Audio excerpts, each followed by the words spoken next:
السلام عليكم ورحمة الله تعالى وبركاته. تشاهدون في هذا الفيديو Le Petit Chaperon Rouge الصفحة 74. لا تنسوا الإعجاب بالفيديو والاشتراك في القناة ليصلكم كل جديد. Le petit chaperon rouge. Il était une fois une petite fille de village, la plus jolie qu'on eût su voir. Sa mère en était folle, et sa mère grand plus folle encore. Cette bonne femme lui fit faire un chaperon rouge, qui lui seyait si bien que partout on l'appelait le petit chaperon rouge.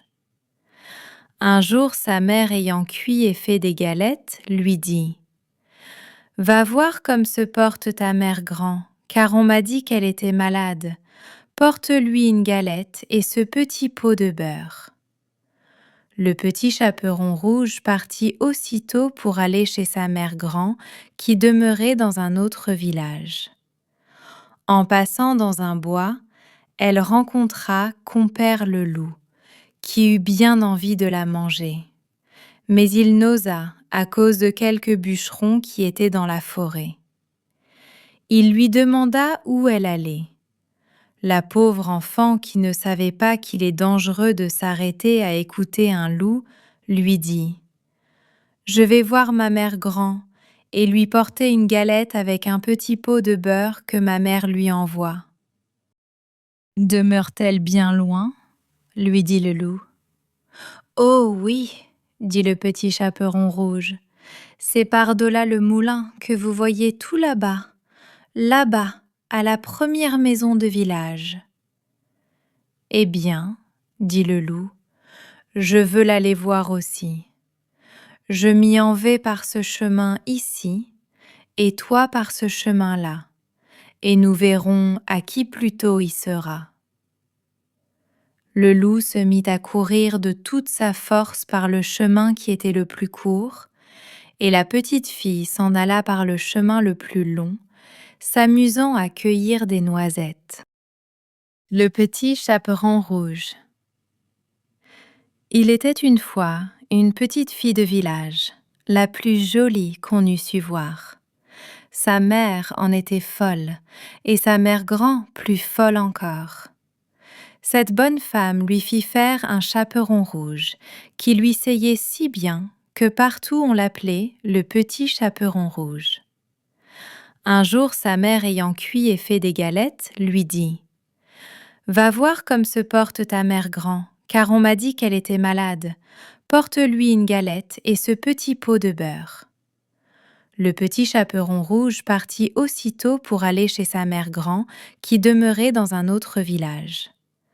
En passant dans un bois, elle rencontra Compère le loup, qui eut bien envie de la manger. Mais il n'osa à cause de quelques bûcherons qui étaient dans la forêt.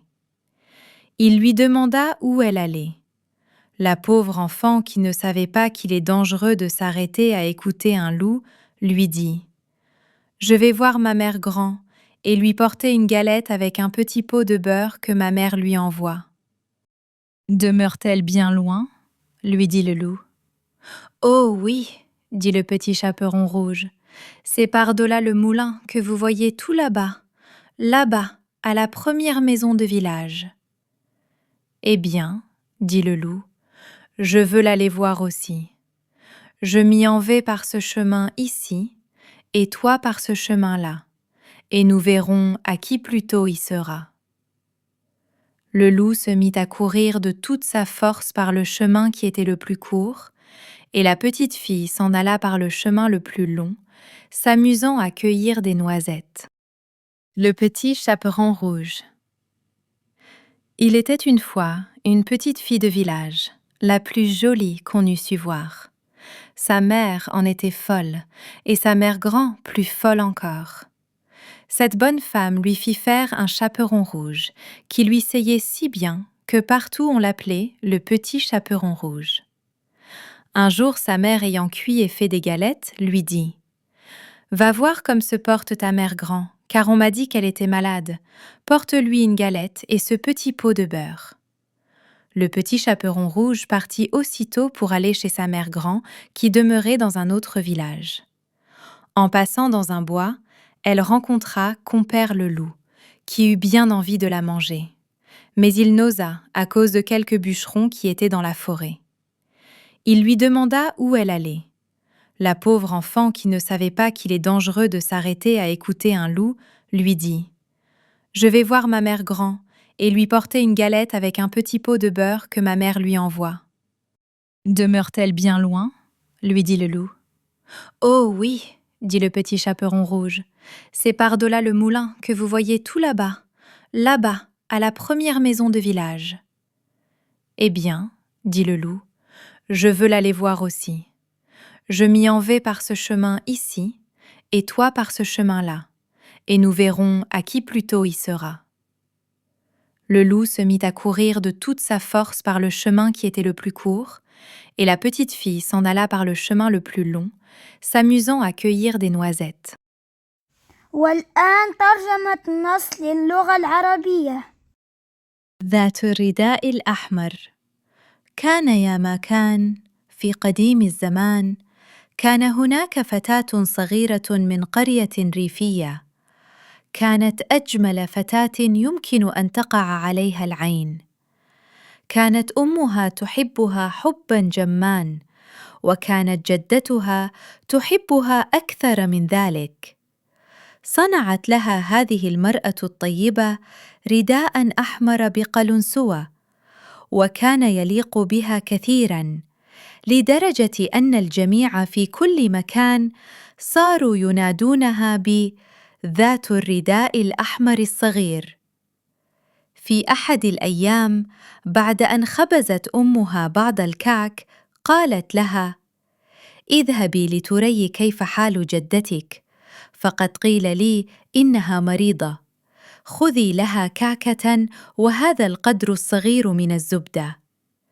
انطلقت ذات الرداء الأحمر في الحال لتذهب إلى بيت جدتها التي كانت تسكن في قرية أخرى.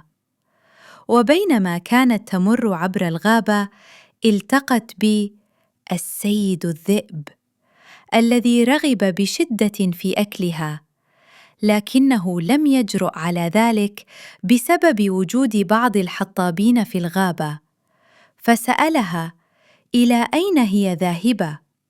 ولم تكن الطفلة المسكينة تعلم أنه من الخطر بمكان أن تتوقف لتستمع لحديث ذئب، فقالت له: أنا ذاهبة لزيارة جدتي ولأحمل لها كعكة وقدر زبدة صغير أرسلته أمي لها. فقال لها الذئب: هل تسكن في مكان بعيد جداً؟ أجابت ذات الرداء الأحمر: أوه نعم، إنها خلف المطحنة التي تراها هناك بعيداً في أول منزل بالقرية. فقال الذئب: حسناً، أنا أيضاً أريد أن أذهب لرؤيتها. سأسلك أنا هذا الطريق وأنت تسلكين ذاك الطريق، وسنرى من منا سيصل أولاً. انطلق الذئب يركض بكل قوته من الطريق الأقصر، بينما سلكت الفتاة الصغيرة الطريق الأطول وهي تتسلى بجمع البندق. لا تنسوا الإعجاب بالفيديو والاشتراك في القناة ليصلكم كل جديد.